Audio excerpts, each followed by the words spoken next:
The entire world seemed to pause this morning. At exactly 2:17 a.m. Eastern Time, Iranian state television suddenly cut off its regular programming. A senior commander from the IRGC appeared on the screen, standing beside clerics dressed in black robes, and began reading an announcement that instantly shocked intelligence agencies from Washington to Tel Aviv and even Moscow. Iran had just revealed the name of its new supreme leader. His name is Mojtaba Khamenei. He is 56 years old, and he is the son of the man that the United States and Israel killed only 10 days earlier. Within just a few hours of taking the most powerful position in the Islamic Republic, he delivered a direct message aimed at the United States. Most major news networks summarized that message in just a headline and a short sentence before moving on to other stories. But the reality is far more serious.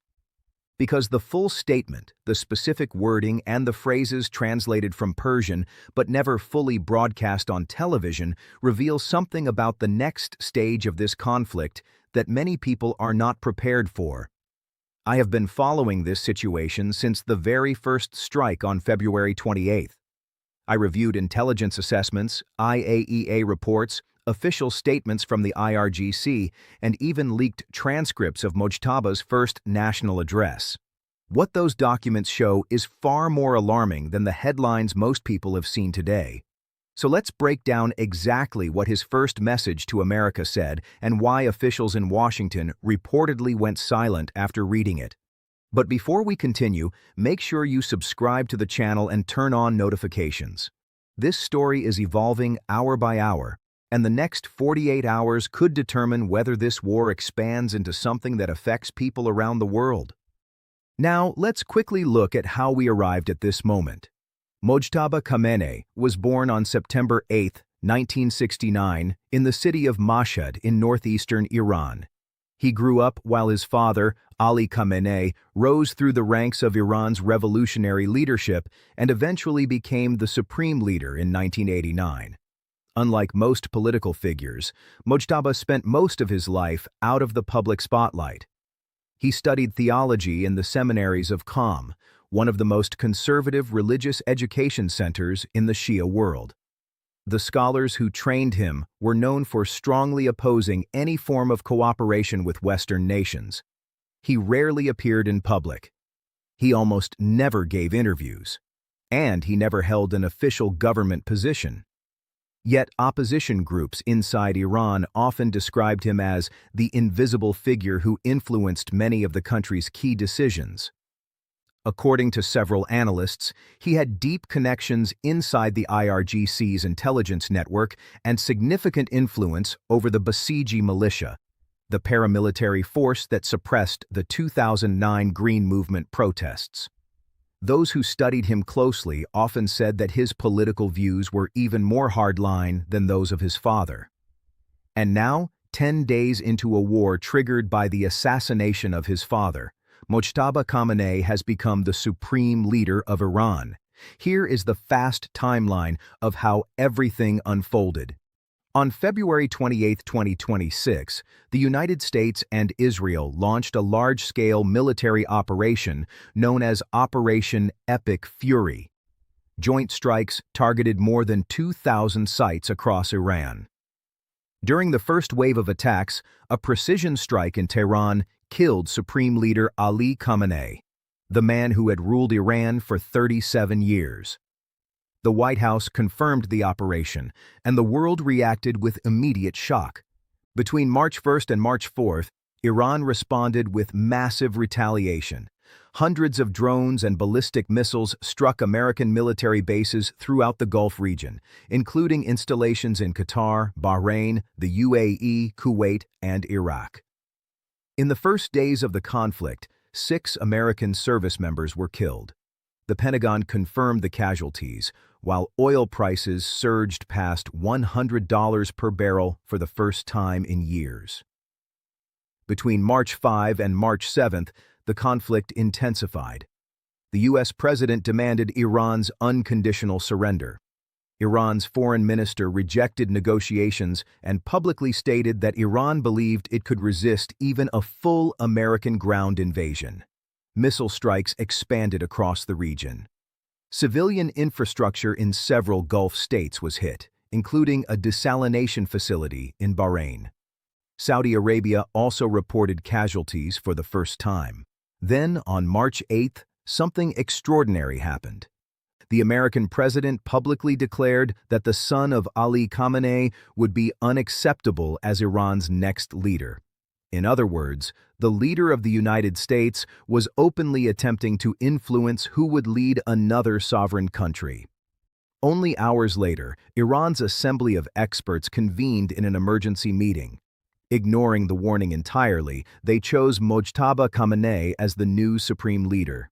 The IRGC immediately pledged its loyalty. And on March 9th, at exactly 2:17 a.m. Eastern Time, the announcement was broadcast to the entire world. By morning, Mojtaba Khamenei delivered his first official message. Oil prices jumped again. Another American soldier was confirmed dead.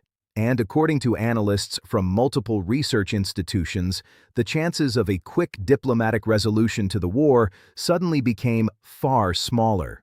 Now, let's look at what his first statement actually said. The speech was translated and widely circulated, but most news outlets only reported short excerpts. The full transcript released by Iranian state media includes a phrase in Persian that did not receive much attention in English coverage.